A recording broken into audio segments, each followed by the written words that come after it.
Suppose आप किसी party में गए हो और कोई आपको केक ऑफ़र करता है बट आप मना कर देते हो।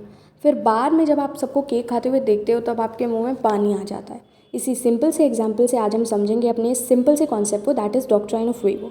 इस एग्जाम्पल में आपने देखा कि आपको केक ऑफ़र किया गया लेकिन आपने मना कर दिया। सिमिलरली इस डॉक्ट्राइन में हम अपने राइट को इंटेंशनली वेव कर देते हैं, दैट इज़ छोड़ देते हैं। एक पर्सन के पास बहुत सारे लीगल राइट्स होते हैं जो या तो उसे कॉन्स्टिट्यूशन से मिलते हैं या किसी लॉ के द्वारा मिलते हैं या किसी कॉन्ट्रैक्ट के थ्रू अराइज होते हैं।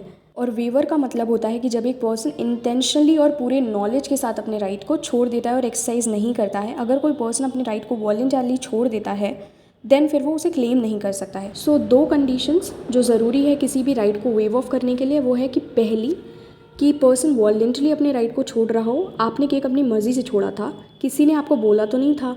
एंड दूसरा कि आपको उस राइट का फुल नॉलेज होना चाहिए। Now the next important question is कि क्या फंडामेंटल राइट्स को वेव ऑफ किया जा सकता है। तो इसको समझते हैं केस के through, that is Basaveshwar Nath versus commission of income tax.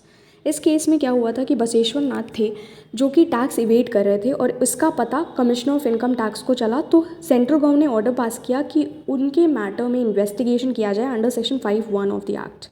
Investigation के बाद ये पता चलता है कि बसवेश्वर नाथ कंसील कर रहे थे tax and then commissioner of income tax central government की डायरेक्शन पे सेटलमेंट ऑर्डर पास करते हैं under section 8A of the act. And Basweshwar Nath इस चीज़ से अग्री करते हुए पेनल्टी का पेमेंट करते हैं। लेटर एक केस आता है मुठिया versus commissioner of income tax, जिसमें सुप्रीम कोर्ट ने ये डिक्लेयर किया कि सेक्शन 5 सबसेक्शन 1 कॉन्स्टिट्यूशन के आर्टिकल 14 को वॉयलेट करता है, हेंस उसे अनकॉन्स्टिट्यूशनल डिक्लेयर कर दिया जाता है। तो उसी को देखते हुए बसवेश्वर नाथ अपने पेमेंट का रिफंड क्लेम करने लगते हैं बट कमिश्नर रिफंड देने से डिनाई कर देती है डिसीजन को वैलिड बताते हुए।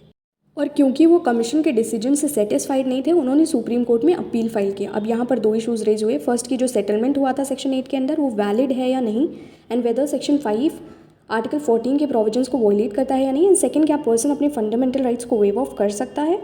सो फाइनली कंक्लूजन ये निकल कर आता है कि सुप्रीम कोर्ट ने मुठिया वर्सेस CIT वाले केस को रेफर करते हुए सेक्शन 8 और section 5 subsection 1 of taxation of income investigation commission act 1947 को डिस्क्रिमिनेटरी और अनइन्फोर्सिबल डिक्लेयर किया। एंड सेकेंड थिंग कि जो फंडामेंटल राइट्स हैं उन्हें कोई भी पर्सन वेव ऑफ नहीं कर सकता है। एंड बसवेश्वर नाथ क्योंकि उन्होंने अपनी मर्जी से अपने राइट को वेव ऑफ किया था इसीलिए उन्हें कोई रिलीफ ग्रांट नहीं किया जाएगा। So finally we can conclude some features of this right. First कि जो पर्सन अपने राइट्स को वेव ऑफ कर रहा है उसे एब्सोल्यूट नॉलेज होना चाहिए। दूसरी चीज़ कि उस पर्सन का एक्सप्रेस या इम्प्लाइड इंटेंशन होना चाहिए, ऐसा नहीं हो कि वो किसी के फोर्स में आकर राइट को वेव कर रहा हो। थर्ड इज़ कि ये पर्सन वॉलेंटरली अपने राइट को वेव कर रहा होना चाहिए। किसी राइट को वेव तभी किया जा सकता है जब वो एग्जिस्ट कर रहा हो। Doctrine of waiver is very important, and ये ध्यान में रखना है आपको कि ये फंडामेंटल राइट्स पे एप्लीकेबल नहीं होता है, और अगर उस पर भी एप्लीकेबल हो गया तो लोग अपनी मर्जी से अपने अकॉर्डिंग उसे भी वेव ऑफ कर देंगे। And this was all for today. I hope you like the video, you understood it well. Bye guys.